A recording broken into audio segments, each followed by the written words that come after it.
Hello friends, today we will discuss a very important topic of modern history, that is First Anglo-Maratha War in detail.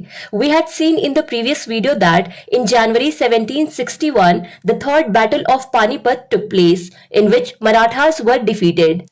And it was no less than a shock for Peshwa Balaji Bajirao. Apart from his son Vishwas Rao, brother Shamsher and Sadashiv Rao, many Maratha chiefs were also killed in this battle. After around 6 months of this battle, Peshwa Balaji Baji Rao himself also passed away. Peshwa's chair had now become vacant, and Raghunath Rao felt that he would be made Peshwa now. But Madhav Rao, the son of Balaji Baji Rao, became the next Peshwa.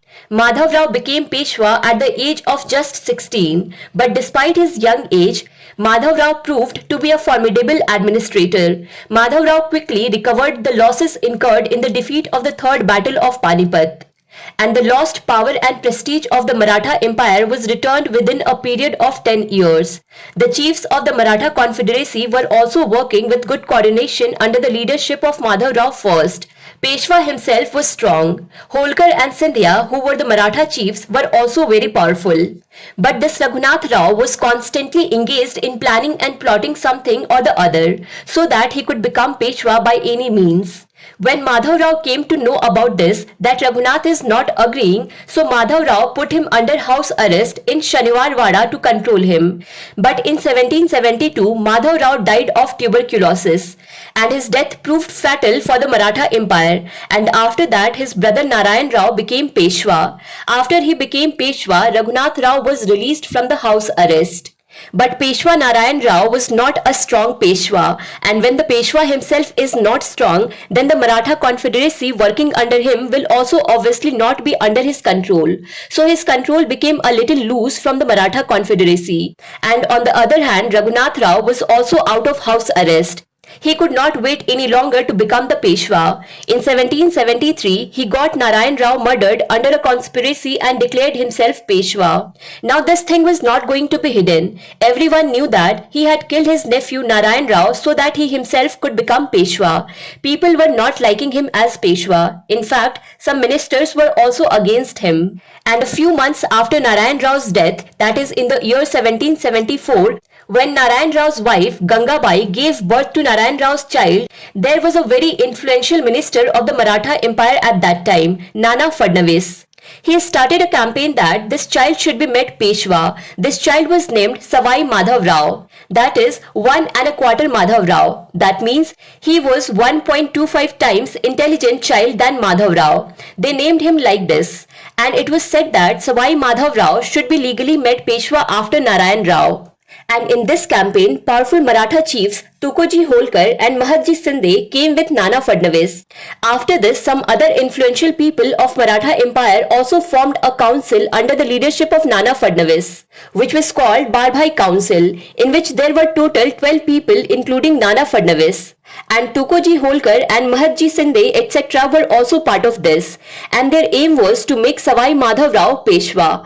And that time also came very soon when Barbhai Council succeeded in this campaign, and they declared Savai Madhav Rao Peshwa. Savai Madhav Rao is also known as Madhav Rao II. Madhav Rao II was only 40 days old when he became Peshwa, and on the other side his uncle was 40 years old, and no one was making him Peshwa. Now this 40 days old child cannot handle the administration. So on his behalf, Nana Fadnavis and Barbhai Council were running the entire administration of Maratha Empire. Now this man, Raghoba, was not one of those who could understand. He didn't stop when Madhav Rao was there. Madhav Rao also had to put him under house arrest, and after that he got Narayan Rao killed. So will he leave this 40 days old child? So he thought that something had to be done. So what he did was that in the year 1775, he ran away and met Bombay Council of the British East India Company in Surat and sought help from them. Raghoba wanted the British East India Company to help him become Peshwa, but British East India Company will not help for free. Obviously, they will also have few demands. Now Raghoba had to become Peshwa in any condition, so he gave what they asked for. Raghoba decided to give Salsette and Basain to Britishers. This Salsette is basically the area where there are areas of Mumbai, Thane, etc. Besides the districts of Surat and Bharuch, he was also ready to share the revenue received from them with the British East India Company. Now these are the things that Rakhoba had offered to Britishers. Now what Britishers were giving him. So Britishers said that you do one thing, take our 2500 soldiers. So Raghunath Rao wanted this only, that someone should support him. So this was the Treaty of Surat. Here Raghoba gave few things to the Britishers and the Britishers gave him military support in return. So this Treaty of Surat took place in Surat in 1775 and it was between the Bombay Council of the British East India Company and Raghoba. So a copy of this treaty was also sent to the Bengal Council of the British East India Company because after the Regulating Act of 1773, the Council of Bengal had got supervisory power over Bombay Presidency and Madras Presidency. So whatever these people used to do, stamps were put on them from there. So after the Surat Treaty, Raghunath Rao and Colonel Kittings of British East India Company started moving towards Marathas with their forces.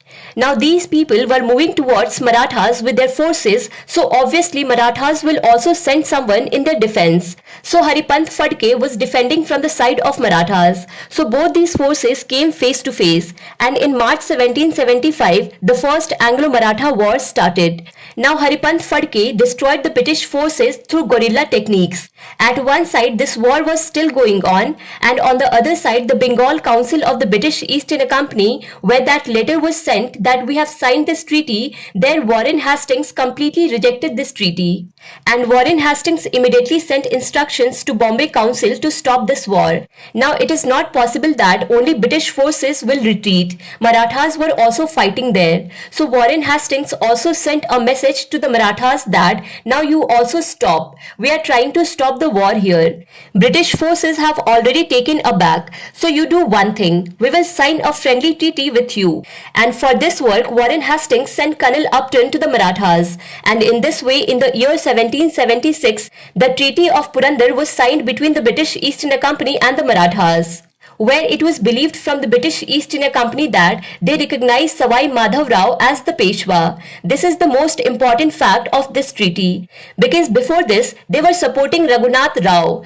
So it also means directly that Britishers would not consider Savai Madhav Rao as Peshwa because they were fighting this war to make Raghunath Rao Peshwa. So this was the most important part of this treaty. And along with this, they also said that we will return the territories of Marathas that we have acquired during this war. And at the same time, the British East India Company also agreed that they would not join hands with any enemy of the Marathas, including Raghoba. Now this Treaty of Purandar proved very bad for Raghoba because he already has enmity with the Marathas and the Britishers are saying now we will not support you. So what will happen to Raghoba now? So this was also talked about in this treaty. Marathas said that don't worry about him. We will see. He is our man. After all, he is Maratha. So we will do one thing. We will give him an offer that if he disbands his army, we will give him a pension of 25,000 rupees per month.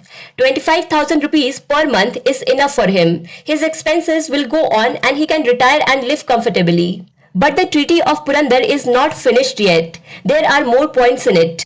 So a very important discussion happened in the Treaty of Purandar, and that was that the British East India Company said that Raghoba had talked about giving us Salsit and Basayan. So the Marathas said that we cannot give you Salsit. What are you talking about? Take another territory up to 3 lakh rupees. So this thing was also decided. So this was the Treaty of Purandar. Despite the Treaty of Purandar, the British East India Company kept Raghoba with them, while they had promised that they would not keep Raghoba or any enemy of Marathas with them. And this Raghoba, he used to constantly instigate the British East India Company to attack the Marathas. Now after the Treaty of Purandar, one thing was very clear in the minds of the Marathas, that this entire matter was their internal matter. Raghoba had to become Peshwa. Raghoba is also our man. He is also a Maratha. So the Britishers have no point in this. From where did they come in between? And the root cause came out that the British East India Company might have started feeling that they can compete with the Marathas. So the Marathas were now trying to improve their position, and to improve so much that next time if the British East India Company comes in front of them, they would not be able to stand. For this, they signed a friendly treaty with France in 1777. Now this friendly treaty was signed by these people with France. The main reason for this was that They wanted to improve their army a little more. So in this treaty, it was decided that Marathas would get 2,500 European soldiers. And in addition, 10,000 people would be trained on European lines. And in return, the Marathas gave the French East India Company a port on the west coast. Now this thing was not going to be hidden. The British East India Company reacted strongly on this. And not only did they condemn this friendly treaty done by the Marathas, but they also attacked the Marathas. Now to defend this attack, Mahatji Shinde came forward from the side of Marathas. Mahatji Shinde made a very dangerous move. He lured the British army to attack the Marathas at the Ghats near Talegaon. But as soon as the British army attacked, Mahatji Shinde's entire forces attacked them. And along with this, the supply base that the British army had built in Khapoli was also destroyed by the Marathas. Now the British East India Company did not see any other way than to run away. They reached near Vadgaon. But the Marathas completely surrounded them in Vadgaon. And here in 1779, the British forces had to surrender. And here the British East India Company had to sign the Treaty of Vadgaon, according to which the British East India Company will have to return all the territories of Marathas that they occupied since 1775. The British forces who surrendered here, Raghunath Rao was also with them. So Raghunath Rao was also caught. Now when Raghunath Rao was caught, he folded his hands and he said that, yes, I agree that I am responsible, that whatever attacks are being done on Marathas, I am getting all these done. So Marathas said that, okay, whatever you are doing, you stop all these. Why don't you retire? You go to Jhansi, there you will be given pension every month. Why don't you go there? So Raghuba said, I will go, but the problem is that I could never become Peshwa, but at least keep my son in Peshwa's administration. What will he do? He cannot retire so soon. So the Marathas said that, okay, your son Baji Rao too, when he grows up, we will keep him under the Peshwa's administration.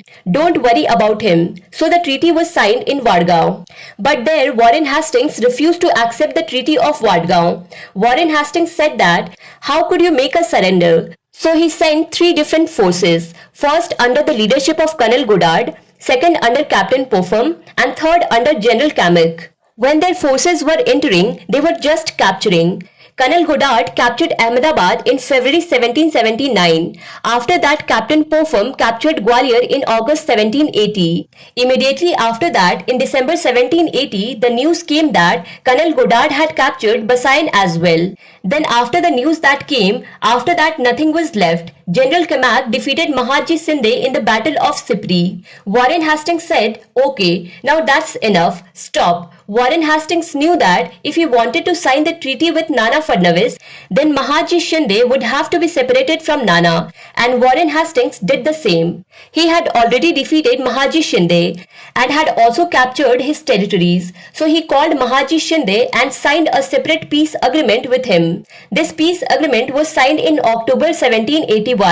Warren Hastings said that, look, all your territories will be returned back to you. You just have to do one thing, that between the Peshwa and the company, you work as a mediator. This was a very strong move because basically Mahatji Shinde would no longer work with the Marathas, but during the treaty, he would work as a neutral person. The purpose of doing this separate treaty with him was that he should be separated from Nana Fadnavis, and he should participate in this treaty like a neutral person, which is going to happen between British East India Company and the Marathas. This was the main purpose, and under these circumstances, the Treaty of Salbai was signed between Maratha and the British East India Company, where the first term was that Salsette would remain in the possession of the British East India Company. But there was some relief for the Marathas from the fact that all the territories that the British East India Company had conquered since 1776 were being returned to the Marathas. After this, Marathas said that you had refused to accept the Treaty of Vadgaon village, but we had talked to Raghunath Rao, and Raghunath Rao is ready that he will retire and we will continue to give him pension. So the Britishers said that we don't care. Send him wherever you want. So this point of Treaty of Vadgaon related to Raghunath Rao was also put here, that we will keep him on pension. Now after this, one more very important point was discussed here in the Treaty of Salbai. Here the British East India Company said that it's not fair that you are shaking hands with any other European powers. After making a treaty with us, you go there and shake hands with the French East India Company. So the Marathas said that, okay, now what happened, happened. Now we will not do it again. So the Treaty of Salbai was signed.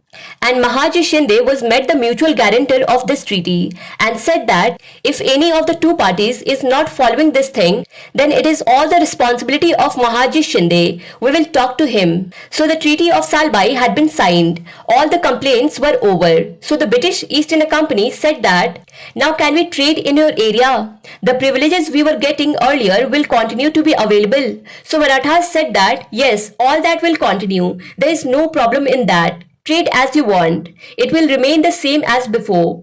There is no problem in that. So in this way, the first Anglo-Maratha war ended with the Treaty of Salbai. To understand Indian history and Indian polity in detail, do follow Bookstawa playlist. Link is given in the description box. Thank you for watching Bookstawa.